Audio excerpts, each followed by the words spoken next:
1er octobre 2018, la nouvelle mairie de Meulan-en-Yvelines, puisque l'ancien bâtiment a fait peau neuve suite à une période de travaux afin d'être aux normes et accessible à toutes et tous, a été inaugurée. Madame le maire, Cécile Zamit-Popescu, également conseillère départementale des Yvelines, a tenu à accueillir tous ses invités sur le seuil de la mairie, quels qu'ils soient.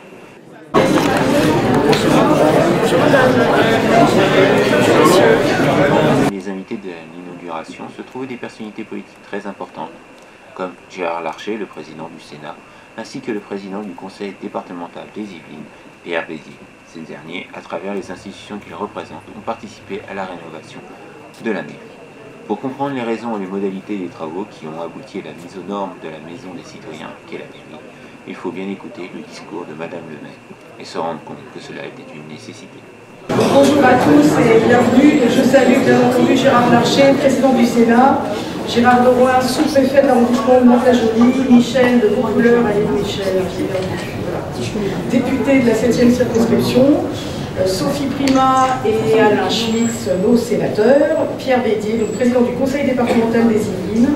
Je salue également Alain Gournac, merci pour sa présence, ancien sénateur. Je salue, on a un conseiller régional, Jean-Luc Santini, que j'ai vu. Conseiller général, j'ai vu Hélène Brice-Feuchet, qui était là.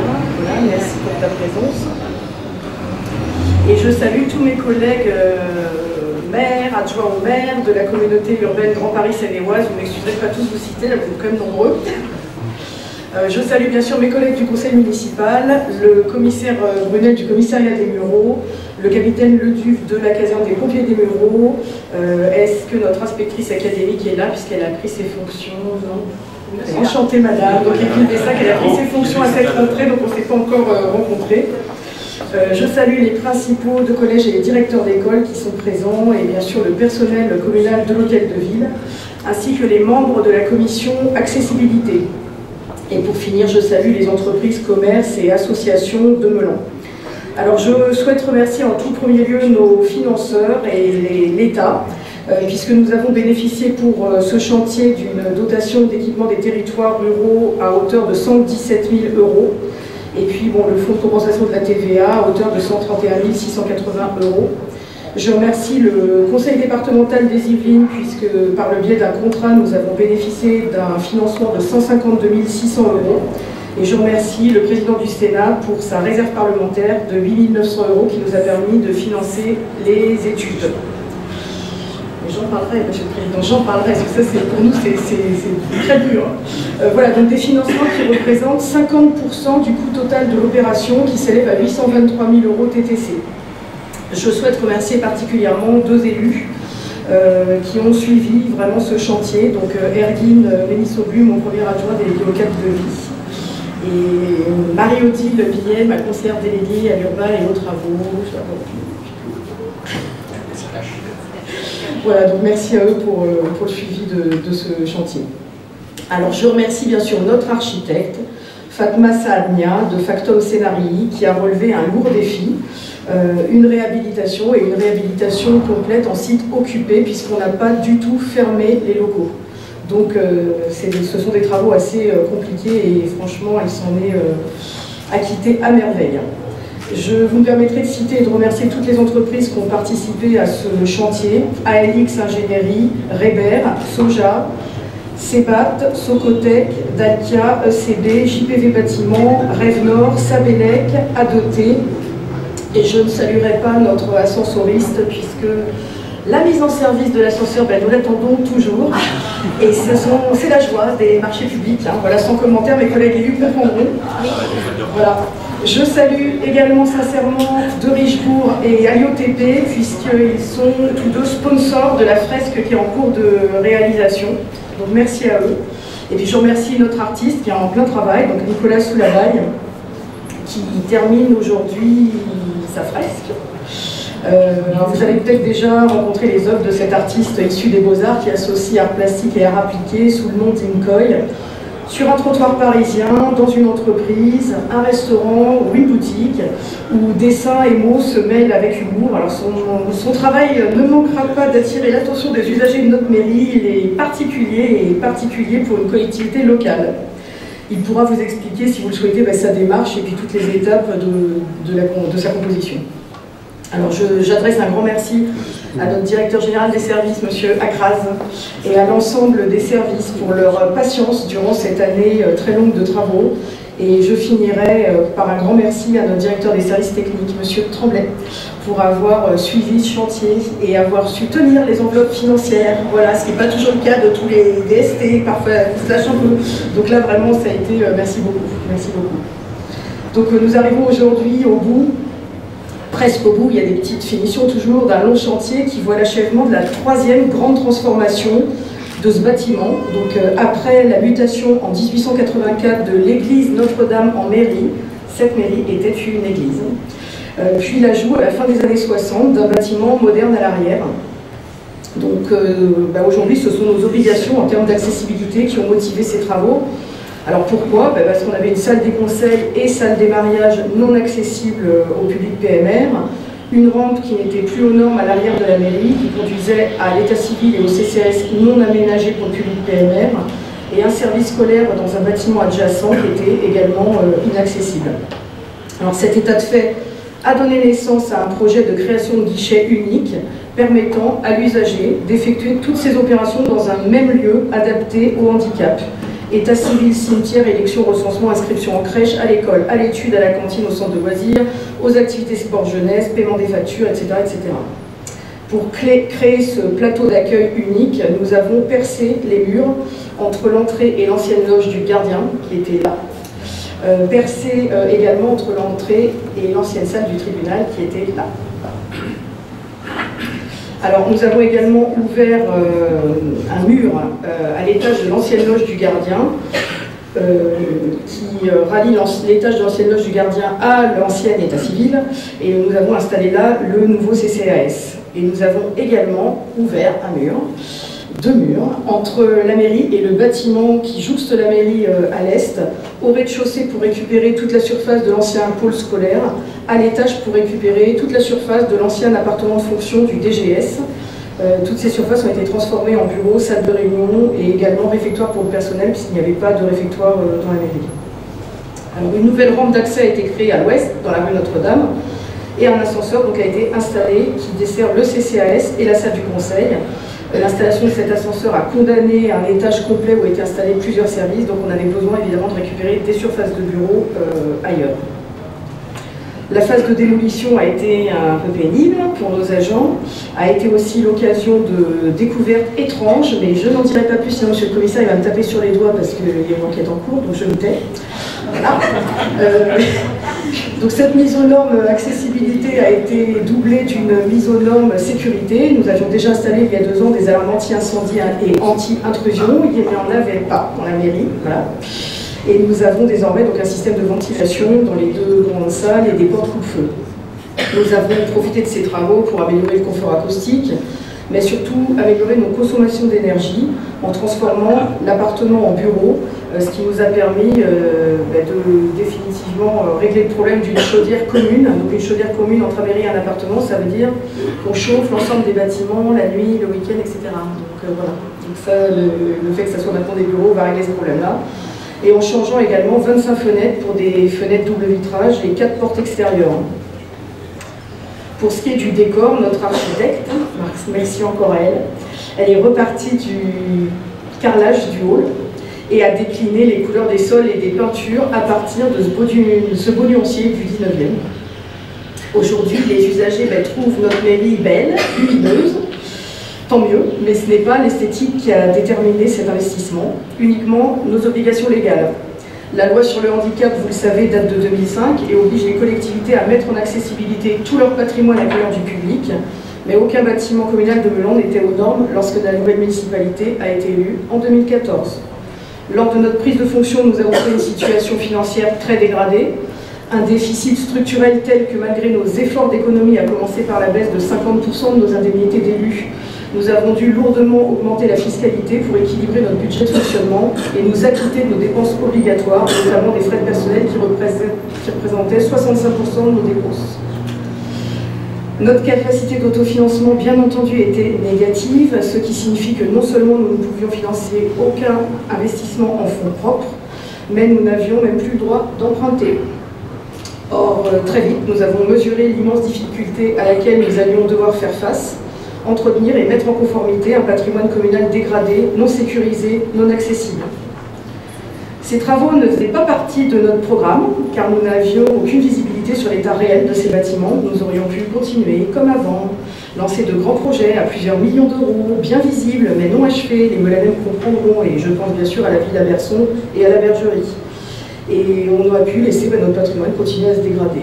Alors nous avons fait un autre choix, celui de la gestion raisonnable, celui que tout maire devrait faire, même s'il n'est pas porteur politiquement, s'occuper de l'existant avant de faire du neuf, investir chaque année sur l'accessibilité, la sécurité, l'entretien de nos bâtiments.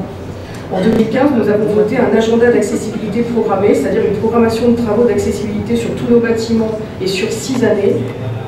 Le chantier de la mairie en fait partie.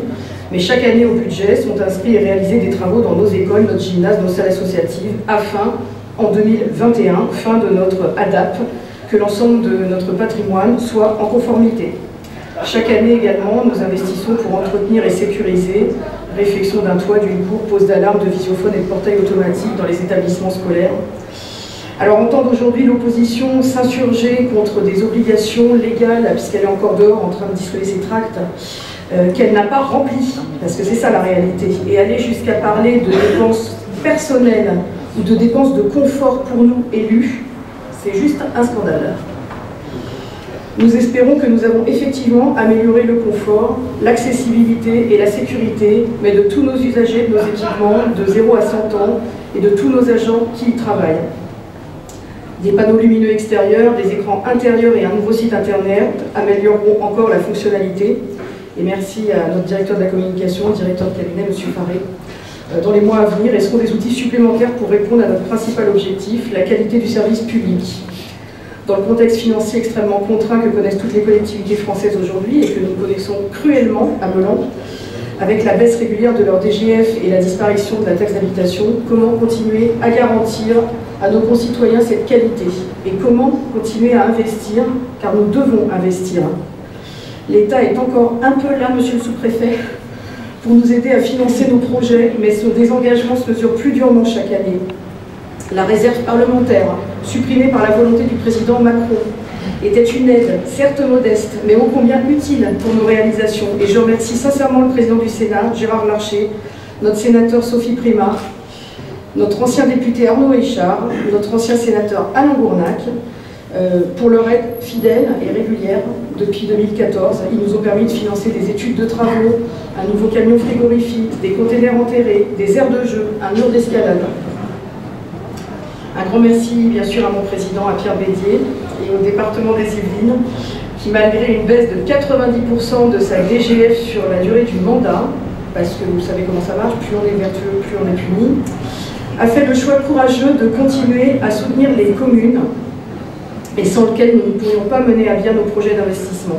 À Melan, le conseil départemental nous a aidés pour la réhabilitation de l'école Valérie et du centre de loisirs dans les locaux Curie, mais aussi pour la création de la cantine maternelle des Annonciades, ou encore pour les 2 tableaux, la restauration des 2 tableaux que vous verrez dans les escaliers récemment. Dans le prochain mandat, de lourds investissements nous attendent, car bien gérer une commune, c'est avoir une vision à longue échéance et non du jour au lendemain. Nous avons établi un plan pluriannuel d'investissement dans lequel figurent les gros chantiers de la démolition-reconstruction du groupe scolaire Paradis et la rénovation de l'église. C'est dès aujourd'hui qu'il faut s'y préparer et pour cela, il était indispensable d'achever ce mandat avec des finances saines et un patrimoine en bon état. Merci à tous et bienvenue dans votre mairie, dans la maison commune, dans votre maison.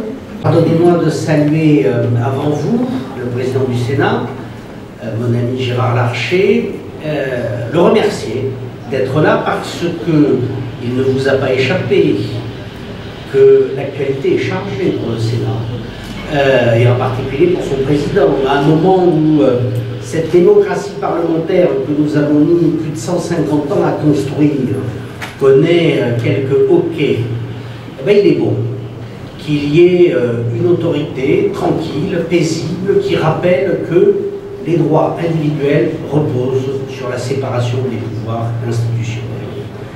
Eh bien, Monsieur le Président, à ce titre, je veux vous en féliciter, vous en remercier, et puis je veux aussi insister sur le fait que malgré ces lourdes responsabilités, Gérard Larcher n'oublie pas qu'il est sénateur des Yvelines.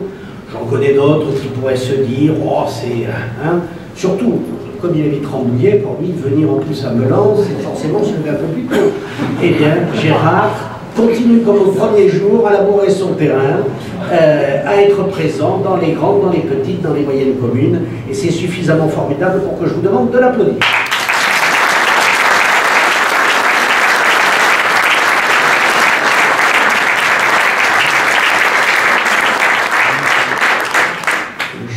À 5h30 le matin, je peux dire qu'à cette heure-là, je dors.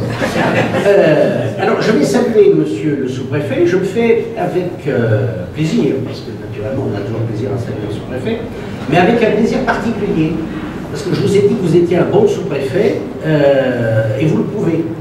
Depuis que vous êtes arrivé, je suis obligé de remercier l'État à chaque inauguration, parce que l'État met un peu d'argent. Il n'y en a plus beaucoup, mais vous savez trouver. Donc, bravo, bravo et merci. Continuez comme ça, monsieur le sous-préfet.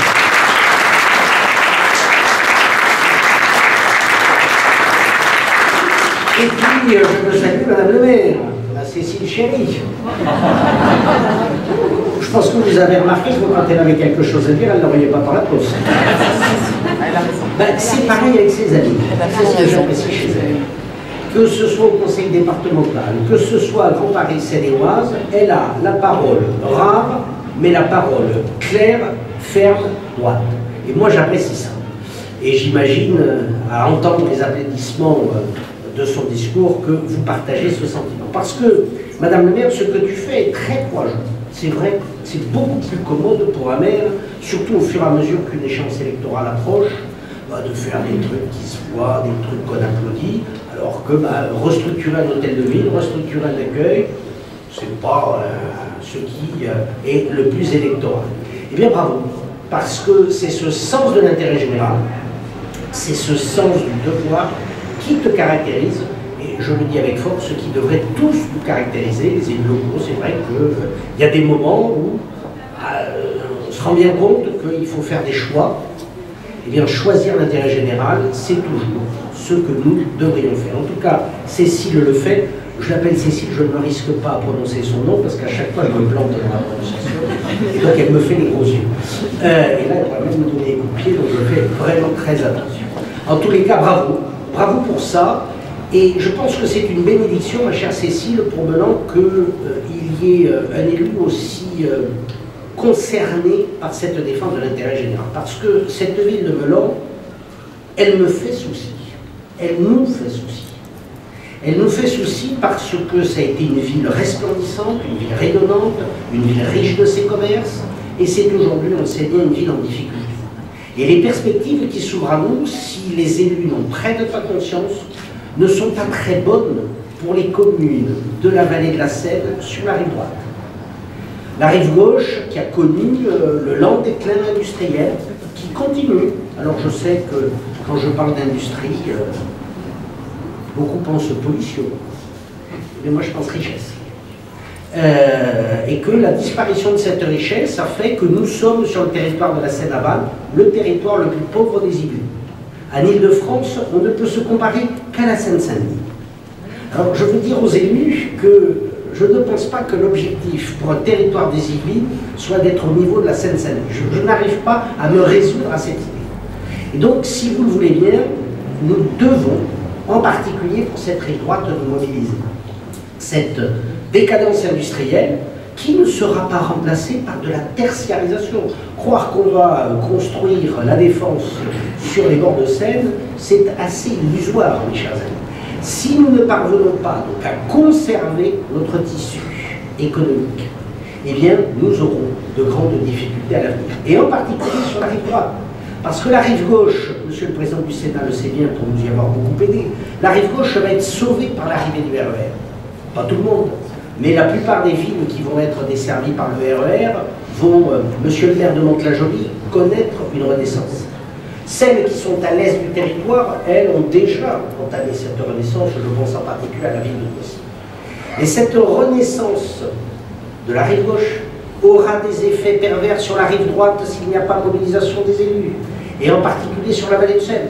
La zone rurale continuera sa vie, et les villages resteront des villages agréables des Yvelines, protégés par le parc naturel régional d'Excel.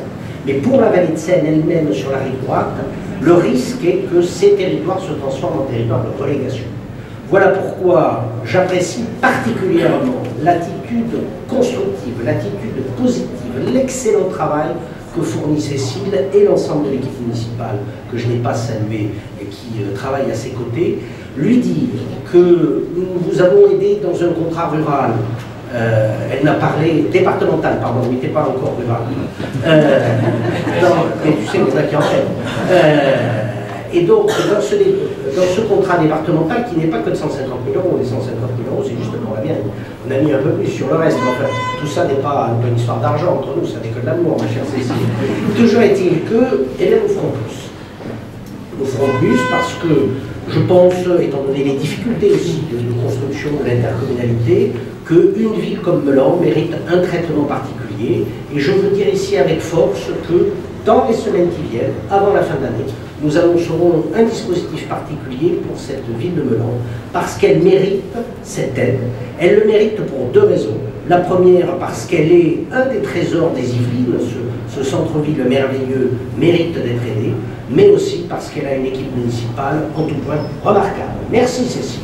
Monsieur le Président du Sénat, Mesdames et Messieurs les parlementaires, Monsieur le Président du Conseil départemental, Madame le maire, je vous salue toutes et tous en vos titres et qualités, sinon je vais forcément oublier quelque chose. Je suis très heureux d'être là, Madame le maire, ce matin, parce que inaugurer une mairie, c'est rénover une construction neuve, c'est assez rare. C'est pas commun.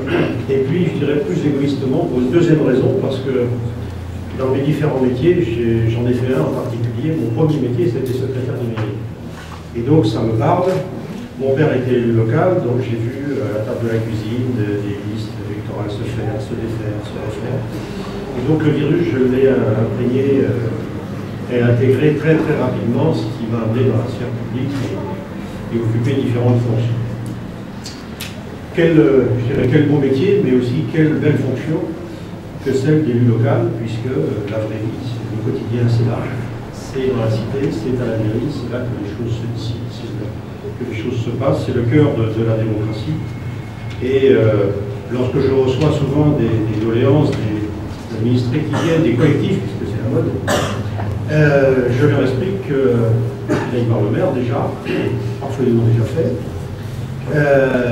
que la vie n'est pas aussi simple et facile à régler dans une commune. Et je leur dis souvent, à l'issue de notre conversation, présentez-vous aux élections, faites un mandat municipal et vous allez voir que ce n'est pas aussi simple que vous voulez croire et qu'au terme d'un premier mandat, ne serait-ce que de conseiller municipal, eh bien, vous aurez un tout autre jugement sur le fonctionnement de la cité.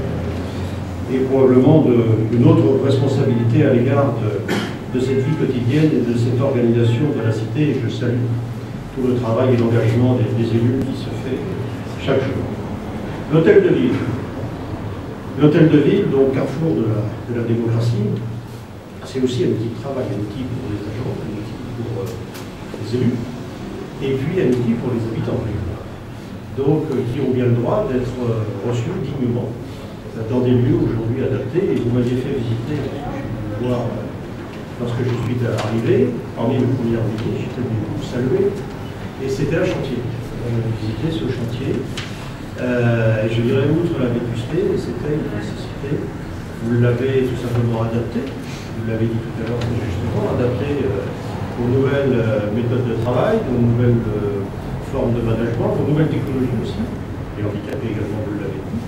Donc ces travaux étaient tout simplement utiles, et pour cela l'État, merci de m'avoir signalé, Monsieur le Président, a apporté 117 000 euros. Je pense qu'il dit c'est rare, mais c'est pas vrai. Vous êtes là. Ouais, alors je vais être honnête, Monsieur le Président, c'était la décision d'avant, de mon prédécesseur et du préfet d'avant, soyons honnêtes, mais je précise vos propos pour moi. Donc voilà, donc c'était un bon placement et une bonne décision. Alors fallait-il faire ces travaux? Certains vous diront effectivement c'est dispendieux, c'est tout ce qu'on veut. Pas du tout, il fallait les faire et s'adapter au contexte tout simplement. La mairie restera le cœur du système de la démocratie locale, malgré l'intercommunalité. L'intercommunalité, c'est un moyen au service d'eux, un moyen au service des communes, au service des élus, au service des populations, puisque il apporte des services. Mais le maire sera toujours la première porte d'entrée, le premier référent, et c'est celui qui sera confronté chaque matin au problème de la nuit, de la veille. On l'a vu cette nuit où on a eu de graves incidents dans les communes proches d'ici, notamment Montpellier, ce matin dans une école. Donc, qui est en première ligne dans ces cas-là? C'est le maire. Et ça, je pense que cette entrée, ça restera, et les communes resteront bien vivantes, malgré l'intercommunalité qui est une nécessité, à l'évidence.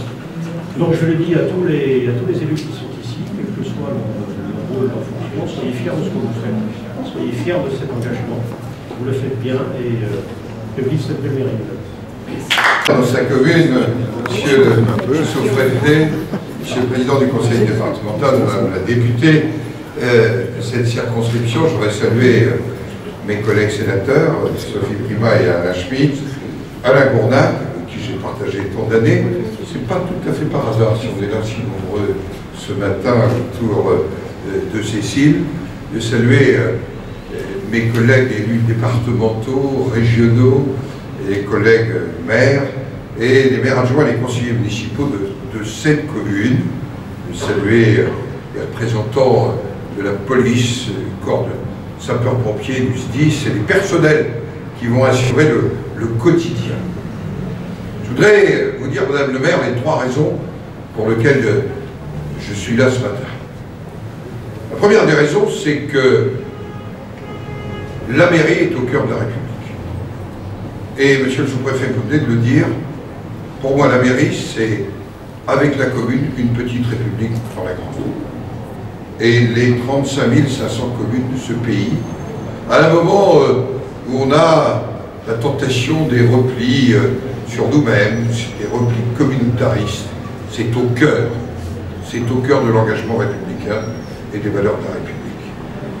Et c'est pas tout à fait anodin que cette mairie, je vois la plaque, inaugurée en 1884, est précédée de quelques semaines d'un loi communale qui faisait obligation aux communes à tenir, quelle qu'en soit la taille, un lieu pour accueillir les citoyens.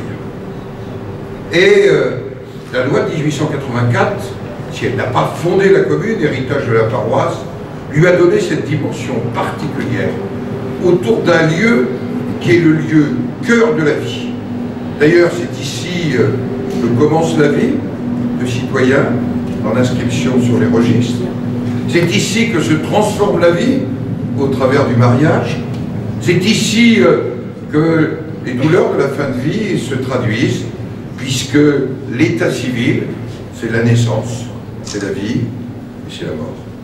Et que, ainsi est le destin profondément humain d'une mairie. La mairie, c'est le lieu de l'expression de la démocratie. C'est la plupart du temps le lieu du vote, donc le lieu du choix, et le lieu où on décide de l'avenir. Et donc, rénover une mairie, construire une mairie, la précédente que j'ai faite, c'était il y a 2 semaines à Cruzeil, en Haute-Savoie. C'est toujours un moment très fort dans la vie d'un maire et pour un conseil municipal. Et la manière dont vous êtes exprimé, qui expliquera ma 3e motif de présence, et je dois dire cet engagement incroyable. Et je voudrais vraiment qu'on se dise bien que sans les maires et les conseils municipaux, il manquerait à la République cette trame des 500 000 élus locaux qui nous permettent d'être ensemble. Cette trame, elle est tellement forte, mes collègues sénateurs diront que je me répète, mais c'est parce qu'il y a des constantes dans la vie. Au lendemain matin du Bataclan, nous étions inondés d'appels au Sénat. Et Alain le sait, nous étions inondés d'appels, de présidents d'associations de maires. Les citoyens sont autour de moi, souvenez-vous l'état d'incertitude, et ils me demandent qu'est-ce qui se passe. Quel était le lieu de référence? C'était le maire. Et d'ailleurs, il ne faut pas s'y tromper. Pourquoi le maire reste élu qui a la confiance majoritaire des Françaises et des Français. C'est parce qu'il est dans la proximité. Cette proximité qui vaut parfois engueulade, Cécile, mais c'est cette proximité-là qui est tout à fait essentielle. Et je voulais le dire, moi qui ai vécu l'expérience, il paraît que c'est pas mode de le dire, de 5 mandats de maire, c'est un mandat magnifique. Je le dis à ceux qui viennent d'être élus, ceux qui démarrent dans des villes importantes ou dans des toutes petites communes. C'est un mandat exigeant, mais c'est un mandat comme il n'en existe aucun autre dans la République. Et dites-vous bien que 1884, c'est le deuxième pilier de la République, à côté de la mairie. C'est l'école. L'école, laïque et obligatoire. Les deux mots ont du sens. On est bien avant 1905. L'école est obligatoire, elle est laïque, c'est-à-dire qu'elle enseigne un certain nombre de valeurs qui sont les valeurs de la communauté nationale. Et que la loi de la République est au-dessus de toutes les autres lois. C'est ce qu'on rappelle en 1884, à méditer pour aujourd'hui et pour demain. Le second des motifs de ma présence, c'est ce sujet parfois difficile de l'accessibilité. Je voudrais simplement rappeler qu'il y a un homme dont on parle trop peu, à qui on doit beaucoup. 1975. La première fois qu'on se préoccupe du handicap est de leur assurer un minimum de revenus. C'est la loi. 1987, la première accessibilité des travailleurs handicapés, leur reconnaissance. 2005, la loi sur le handicap, qui bien sûr, bon, souvent des mairies ont été très difficiles à mettre en œuvre, voilà pourquoi nous l'avons adapté. Voilà pourquoi sans doute il faut des réponses différentes au Théâtre Saint-Denis et à Versailles, ou à Mantes. Mais je voudrais dire que c'est quand même Jacques Chirac, qui 3 fois a été au cœur de l'attention aux handicapés. On le dit trop peu, je crois qu'on parce que vous savez, dans la vie publique, on zappe, on passe de l'un à l'autre, il y a des constantes. Et je voulais vous dire merci, Madame le maire, parce que ça n'était pas simple, c'est la même chose à la mairie de Rambouillet, que l'accessibilité dans des bâtiments qui n'ont pas été conçus autour de ça. Troisième des sujets, c'était de vous rendre hommage, car je n'ignore pas dans quelles conditions vous avez repris cette commune avec votre équipe municipale. Et commencer par les choses les plus difficiles, la remise en ordre des finances, l'appel aux citoyens, parce qu'il n'y avait pas d'autre solution. Et puis des temps, monsieur le sous-préfet, qui sont plus difficiles qu'avant. Des temps qui sont plus difficiles qu'avant pour les collectivités locales, parce que les collectivités locales, elles doivent aussi contribuer au retour à l'équilibre de notre pays. On ne pourrait pas dire d'un côté on s'en lave les mains, et puis simplement, jusque-là, c'est les collectivités territoriales qui ont fourni l'essentiel de l'effort.